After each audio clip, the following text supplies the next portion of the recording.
আডুডু খেলবেন না। আর আমার চ্যানেলটাতে নতুন হয়ে থাকলে চ্যানেলটা সাবস্ক্রাইব করুন, পাশে থাকা বেল বাটন অন করে দিন পরবর্তী ভিডিওর নোটিফিকেশন পাওয়ার জন্য। আজ এ পর্যন্তই, চলে যাচ্ছি।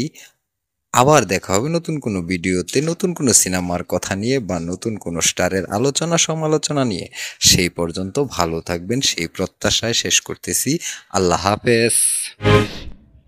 সেতু মিলন, মিলন সেতু।